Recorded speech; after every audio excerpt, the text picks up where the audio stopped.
எவ்வளவு நாள் வாழ போறோம், நம்ம 1000 வருஷம் வாழ போறோமா, 100 தாண்ட போறோமா? ஒரு நாளைக்கு பாத்தீங்கன்னா 8 மணி நேரம். ராத்திரி 10 மணிக்கு படுத்தா காலை 6 மணிக்கு எந்திரிக்கிறோம். அடுத்த நாள் ராத்திரி 10 மணிக்கு படுத்தா காலை 6 மணிக்கு எந்திரிக்கிறோம். நீங்க 8 மணி நேரம் ஒரு நாள் தூங்குறோம். தூக்கத்துல பாத்தீங்க கணக்கு போட்டு பாருங்க, 8+8 கணக்கு போட்டீங்கன்னா 20 ஆண்டு காலம் நம்மளுடைய தூக்கத்திலே போயிடுது. ஒரு மனிதனுடைய சராசரி வாழ்க்கை 60 ஆண்டு காலம், அதுல 20 வருஷம் தூக்கத்துல போயிடுது. மீதி இருக்கிறது 40 வருஷம் தான். இந்த 40 வருஷத்துல குழந்தை பருவத்துல, இளமை காலத்துல நம்ம எந்த வேலை வெட்டிக்கு போறதில்ல, பெற்றோர்களை டிபெண்ட் பண்ணி தான் இருப்போம்.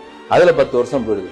மீதி இருக்கிறது 30 வருஷம். அந்த 30 வருஷத்துல வயதான காலத்துல, முதியோர் காலத்துல ஏப்பா எல்லாம் நம்ம புள்ள பாத்துக்குவான் அப்படின்னு நம்ம ஓடி வேலை செய்ய முடியாத காலகட்டங்கள், அதுல 10 வருஷம் போயிடும். மீதி இருக்கிறது 20 வருஷம் தான் ஓடி ஆடி வேலை செஞ்சு சாதிக்கக்கூடிய காலகட்டங்கள். அந்த 20 ஆண்டு காலத்துல 4 பேருக்கு நல்லது பண்ணி, தாய் தப்பு நல்லது பண்ணி, அண்ணன் தங்கச்சி, அக்கா தம்பி, சித்தப்பரி, இப்ப மாமச்சான், பங்காளி, பக்கத்து வீட்டுக்காரன், எடுத்து விட்டுக்காரன், வேண்டிய வேண்டாம் எல்லாத்துக்கும் நல்லது பண்ணிட்டு இப்படி ஒருத்தர் இருந்தா, அப்படி ஒருத்தர் வாழ்ந்தா, அப்படி செத்தா, நம்ம செத்ததுக்கு அப்புறம் நம்ம பேரை சொல்லணும்.